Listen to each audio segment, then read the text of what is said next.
Shalom, buenas tardes. En esta ocasión vamos a seguir con el estudio de Génesis de Bereshit 13 y empezamos y dice así: Abraham subió de Egipto hasta Negev, él con su mujer y todo lo que él tenía, y Lot iba con él. Abraham era muy rico en ganado, en plata y en oro. Volvió a sus viajes desde el Negev hasta Betel y hasta el lugar donde su tienda había estado al comienzo entre Betel y Jai, el lugar del altar que había hecho allí anteriormente. Abraham allí invocó el nombre de Yahweh. También Lot, que iba con Abraham, tenía ovejas, vacas y tiendas, pero la tierra no bastaba para que habitasen juntos. Sus posesiones eran muchas y no podían habitar juntos. Entonces surgió una contienda entre los pastores del ganado de Abraham y los pastores del ganado de Lot. Entonces los cananeos y los fereceos habitaban en la tierra. Entonces Abraham le dijo a Lot: por favor, no haya contienda entre tú y yo, entre mis pastores y tus pastores, porque somos parientes. ¿No está delante de ti la tierra? Por favor, sepárate de mí. Si tú vas a la izquierda, yo iré a la derecha, y si tú vas a la derecha, yo iré a la izquierda. Lot alzó los ojos y vio la llanura del Jordán, lo cual era toda la tierra de regadío, como un jardín del Eterno, como la tierra de Egipto, como la entrada del Zoar, antes de que el Eterno destruyera Sodoma y Gomorra. Lot eligió para sí toda la llanura del Jordán, y partió Lot hacia el oriente. Así se separaron el uno del otro. Abraham habitó la tierra de Canaán, y Lot subió a las ciudades de la llanura. Fue y se instaló sus tiendas hasta Sodoma. Los hombres de Sodoma eran malos y muy pecadores contra el Eterno. Y el Eterno le dijo a Abraham, después de que Lot se había separado de él: alza tus ojos y mira desde el lugar donde estás hacia el norte, el sur y el este y el oeste, porque toda la tierra que ves te la daré a ti y a tu descendencia para siempre. Yo haré que tu descendencia sea como el polvo de la tierra. Si alguien puede contar el polvo de la tierra, también tu descendencia podrá ser contada. Levántate, anda a lo largo y a lo ancho de la tierra, porque a ti te la daré. Entonces Abraham trasladó su tienda y se fue y moró en la encinar de Manré, que está en Hebrón, y ahí edificó un altar a Yahweh, al Eterno. ¿Sí? Entonces dice que Abraham subió, iba con Lot, subió de Egipto, iba con Lot y su mujer, ¿verdad?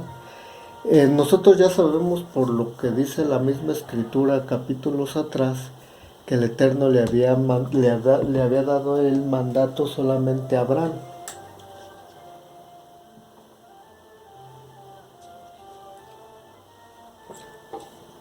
Ya le había dicho a Abraham que saliera de su tierra y de su parentela a la tierra que el Eterno le iba a mostrar.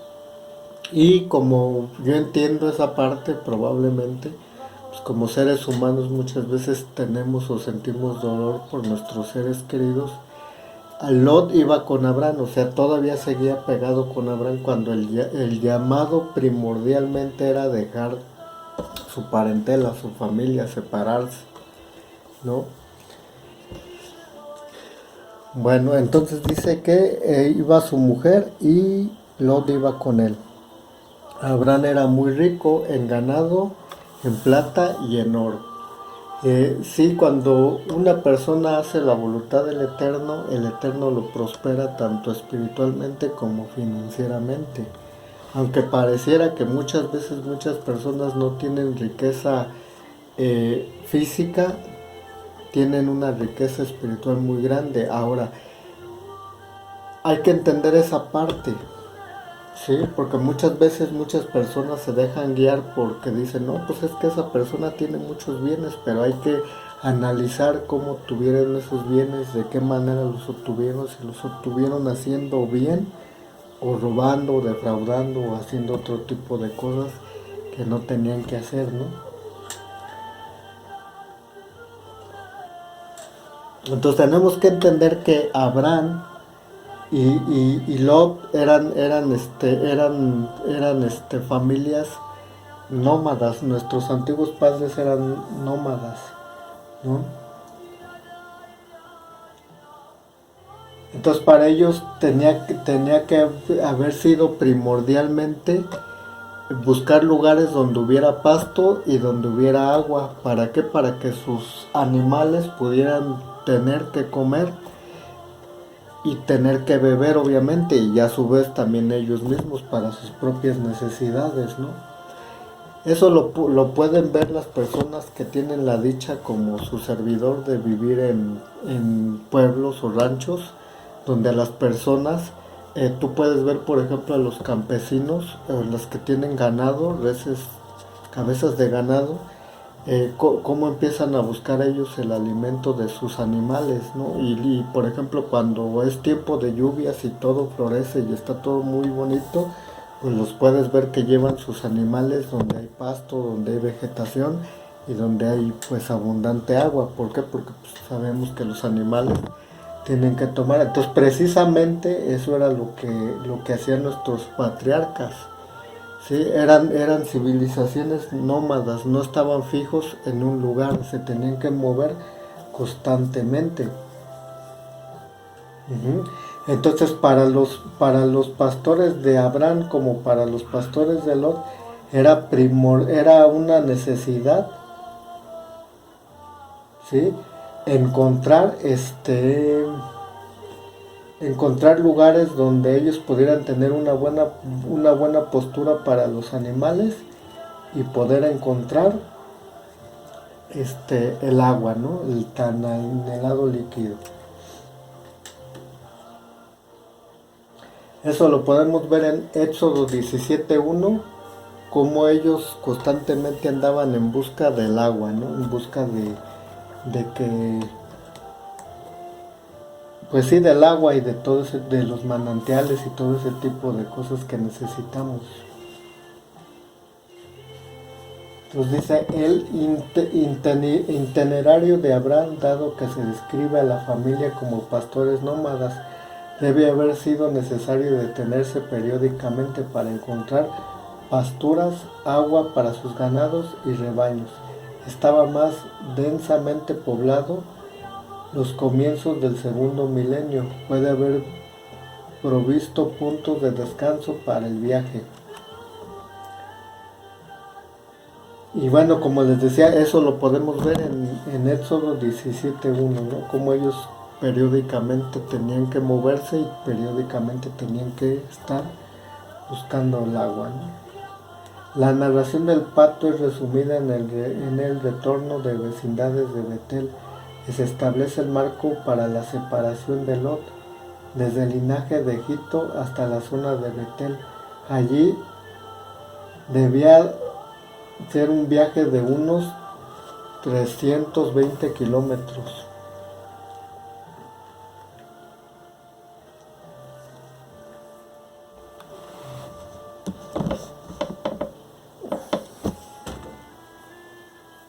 Las necesidades y estilo de vida de los pastores, los requisitos primordiales de un grupo pastoril que busca buenos resultados eran las posturas y las fuentes de agua. Los meses cálidos y secos, desde abril hasta septiembre, requerían que se trasladara el ganado a elevaciones mayores, donde se encontraran todavía restos de pastos, arroyos y manantiales. Los animales serían llevados de regreso a las llanuras para pastar. Este movimiento Ay, perdón, me salté. A ver, espérame. Dice, aunque para pastar. En los meses fríos y húmedos desde octubre hasta marzo, los animales serían llevados de regreso a las llanuras para pastar. Este movimiento estacional requería largas separaciones por parte de los pastores de sus aldeas o el establecimiento al estilo de vida desconectado y seminómada, durante el cual las familias enteras viajaban con rebaños. De este modo, lo importante de su tradición sería el conocimiento de los recursos naturales a lo largo de las rutas de los viajes. Las disputas por la tierra del pastoreo y los derechos de agua debieron ser la causa frecuente de las peleas entre los pastores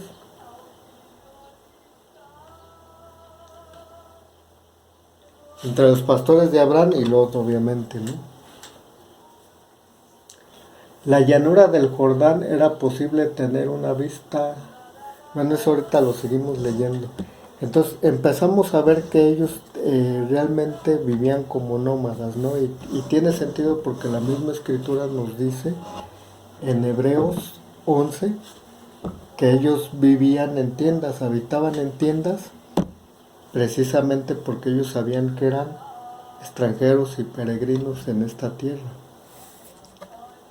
Entonces ellos no se acostumbraban tanto a un estilo de vida o no vivían de una manera fija como muchas veces ya nosotros en este tiempo disque moderno según ya vivimos fijos, ya tenemos propiedades, ya tenemos casa, muchos tienen carro y así, y entonces tenemos que establecernos en un lugar, en una ciudad, en una región, cosa que ellos no hacían. ¿Por qué? Porque ellos vivían del campo y de todo lo que la tierra producía, ¿no? Y originalmente ese es el propósito por el cual el Eterno nos hizo a nosotros. Y cuando sea el regreso del Ben Adán, o sea, del Hijo del Hombre, del Mesías, del Mashiach prometido, así va a volver a estar la tierra. Otra vez vamos a vivir de la tierra y de todo lo que produzca la tierra.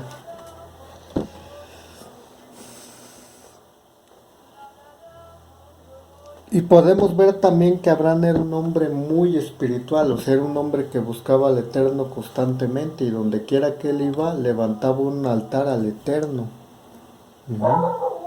Para Abraham eso era algo primordial. Abraham no era una persona tan interesada en el dinero, en la comodidad, en los lujos, en muchas otras cosas más. Él era un hombre espiritual, lo podemos ver, su misma historia nos deja ver que era un hombre que buscaba constantemente al Eterno y donde quiera que él habitaba y a donde quiera que él iba, hacía un altar al Eterno. Eso nos enseña a nosotros que nosotros en nuestra vida personal tenemos que tener un altar al Eterno.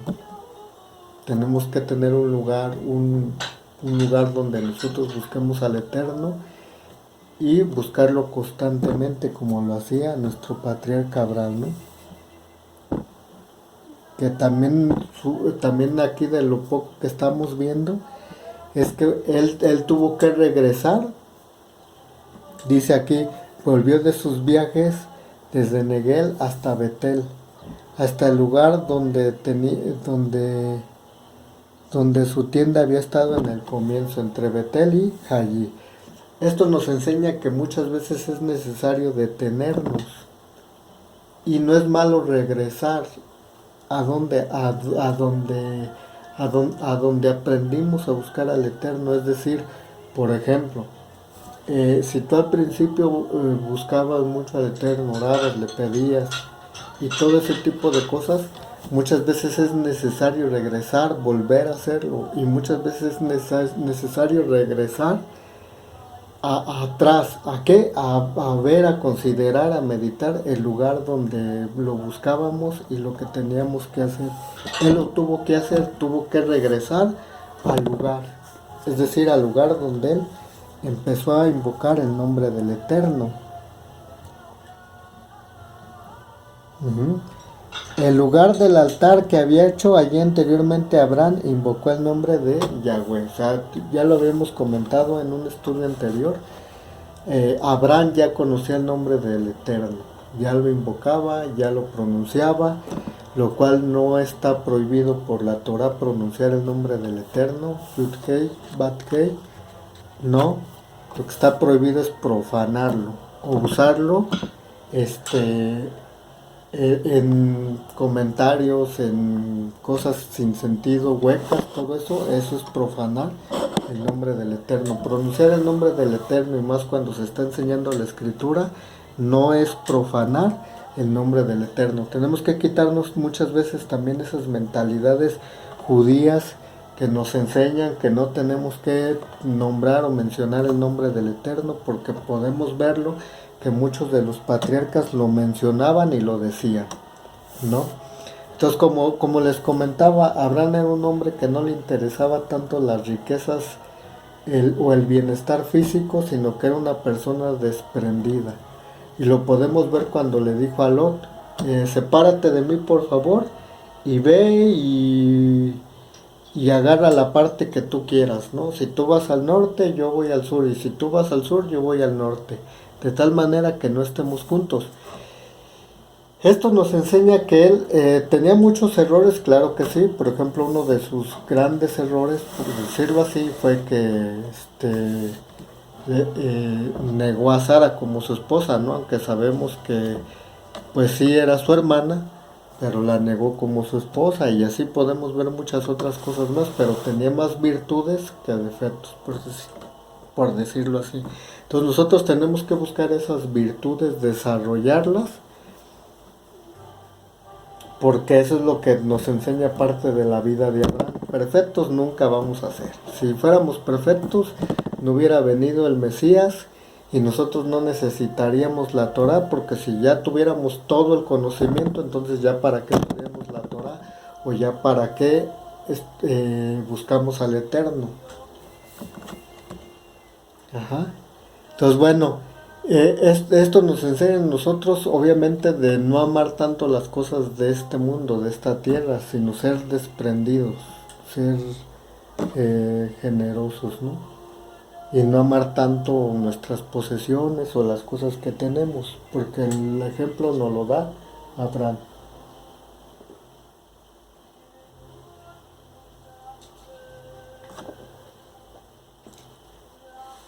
Entonces dice aquí que surgió una pelea entre los pastores de Abraham y los pastores de Lot. Y bueno, como ya lo habíamos comentado, muy probablemente los conflictos entre ellos pues era por agua, o era por el pasto, darle comer a los animales. Y es normal y es natural que cuando hay personas juntas habitando, pues siempre salen los defectos, siempre hay problemas, siempre hay discusiones. Por eso es que es importante hacer lo que dice la Torah, ¿no? Por ejemplo, el que está casado, pues, buscar vivir aparte con su esposa, ¿no? Porque por eso dice que dejará el hombre a su padre y a su madre y se unirá a su mujer. Así evitamos muchos conflictos y muchas peleas muchas veces con nuestros seres queridos, con la familia que tenemos cercana, y así es como nosotros podemos de esta manera darle un uso a esta palabra, aunque pues sabemos que nosotros no somos Abraham y nosotros no vivimos en esa época, pero estas enseñanzas nos ayudan a nosotros cómo vivir y cómo relacionarnos con nuestros familiares y con nuestros seres queridos, ¿no? Entonces le dijo a Abraham, no haya contiendas entre tú y yo, porque somos parientes. Uh-huh. No está delante de ti toda la tierra, sepárate de mí. Si tú vas a la izquierda, yo iré a la derecha, y si tú vas a la derecha, yo iré a la izquierda. Entonces, bueno, se ve un poco que Lot sí era un poco ambicioso. Él sí era una persona un poco más, pues natural, o era una persona que amaba más las cosas naturales o las cosas que veía. Era como la contraparte de Abraham. Y de hecho ya lo habíamos visto en un estudio atrás. Lot significa velo. O sea, Abraham seguía llevando su velo, seguía llevando su velo que lo estancaba, que no lo dejaba crecer, que no dejaba ver la voluntad del Eterno en toda su magnitud y en todo su esplendor, ¿no? Y él pues obviamente, Lot vio que la tierra que él estaba tomando era muy buena y decidió tomarla, ¿no? Ya de haber dicho, pues le dejo la parte más fea a Abraham y pues ya hay que se las arregle como él pueda. Y aquí podemos ver claramente que cuando una persona tiene la bendición del Eterno, aunque venda piedras, de todos modos la bendición del Eterno lo va a seguir y va a prosperar en todo lo que haga. La contraparte, pues obviamente ya sabemos que hagas lo que hagas, pues no te irá bien, ¿no?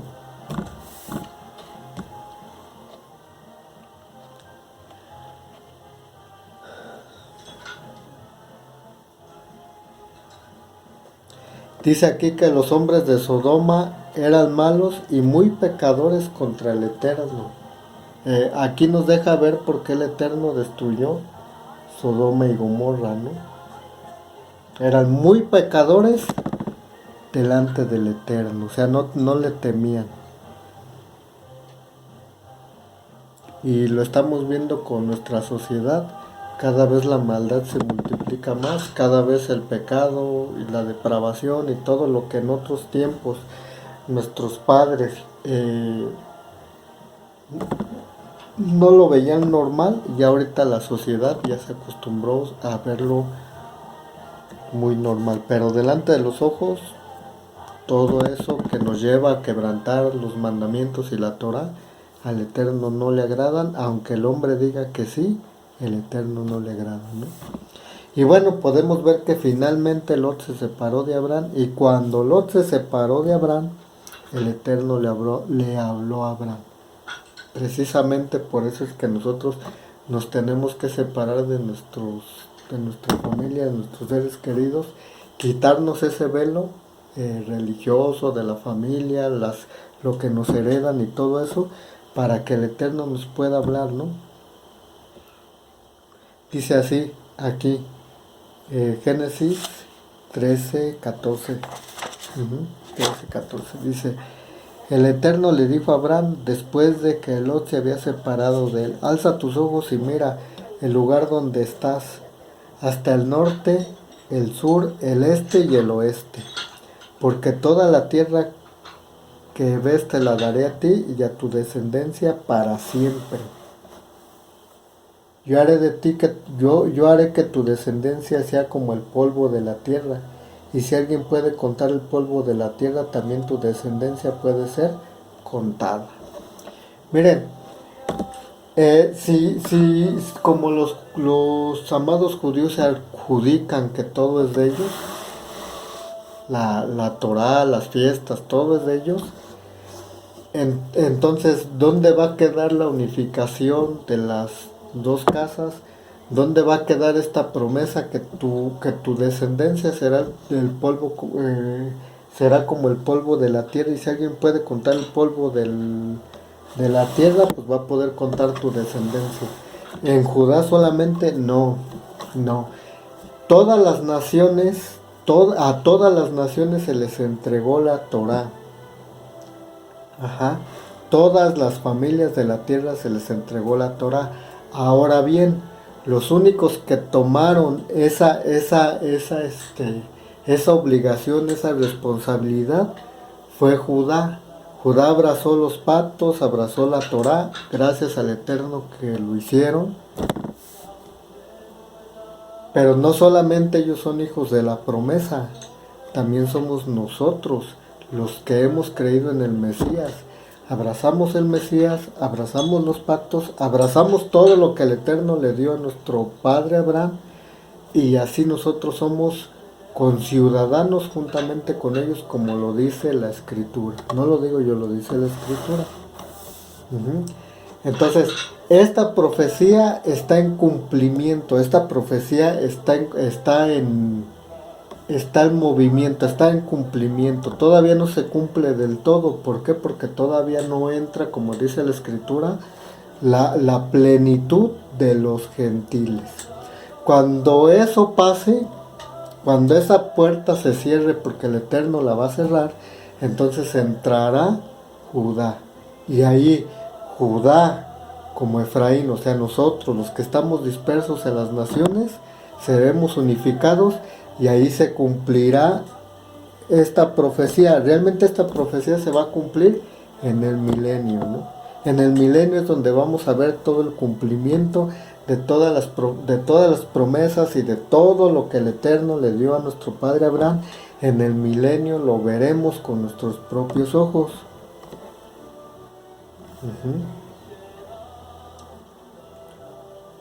Entonces Abraham trasladó su tienda y se fue y moró en la encina de Manré, que está en Hebrón, y edificó un altar al Eterno. Ajá. Miren, ahorita por el momento no hay templo. Esto es la voluntad del Eterno. El Eterno ya lo tenía previsto así. De hecho, por eso el profeta Daniel dice que el templo iba a ser derribado. Ajá. El Mesías confirma esta profecía y dice que no iba a quedar piedra sobre piedra, y así fue. En lo que es ahorita el cótel, esa parte de que tienen ellos no es parte del templo. Bueno, eso es para otra cosa, pero bueno. El asunto es que eso se cumplió, de que no iba a haber templo en nuestros tiempos. Nosotros ahora somos el templo. Un templo espiritual es como es figurativamente, nosotros somos el templo, porque nosotros tenemos el poder de Elohim dentro de nuestro corazón, dentro de nuestro ser, y ese es el que nos ayuda y nos guía a toda verdad que está dentro de las escrituras, no una verdad que yo me quiero inventar, no una verdad que yo quiero decir. Pareciese ser que yo me estoy desviando del tema, pero no. ¿Por qué lo comento esto del templo? Porque nosotros podemos ver que donde quiera que Abraham iba, levantaba un templo al Eterno, levantaba un altar, levantaba un lugar donde buscar al Eterno. Y nosotros en la dispersión tenemos que levantar al Eterno donde quiera que nosotros estemos, tener un lugar, edificar un lugar donde podamos buscar al Eterno. No una iglesia, no, esa idea ya en nosotros, ya el Eterno nos quitó esas ideas. Ahora es algo más, o sea, nosotros vamos más allá. Ajá. Es algo personal, es algo íntimo. Nuestro templo es algo íntimo, es algo personal. Nosotros tenemos que entrar en la intimidad con el Eterno, buscarlo y crecer cada uno de nosotros de acuerdo a lo que vamos aprendiendo, y seguir avanzando, seguir creciendo, seguir buscando como lo hacían nuestros patriarcas. Ellos no les interesaba tanto las riquezas de este mundo, no. Ellos buscaban la bendición mayor, que era la bendición que viene del Eterno. Y ellos sabían, como lo dice Hebreos, que tenían una ciudadanía que no pertenecía de este mundo. Es decir, ellos esperaban la nueva Jerusalén, la cual descenderá de los cielos, y esa es nuestra verdadera madre, por decirlo así. Y eso es lo que cada uno de nosotros tenemos que anhelar. No, ya no les quise leer más de lo que dice el comentario de ¿cómo se llama? Cultural de la escritura. Ya me basé un poco más nomás a lo que estábamos leyendo. Pues espero que les sirva un poco, y pues la próxima seguiremos con el capítulo 14. Tardo un poco en subir videos, pero es porque muchas veces no tengo el aparato disponible. Bendiciones, que sigan teniendo un buen descanso.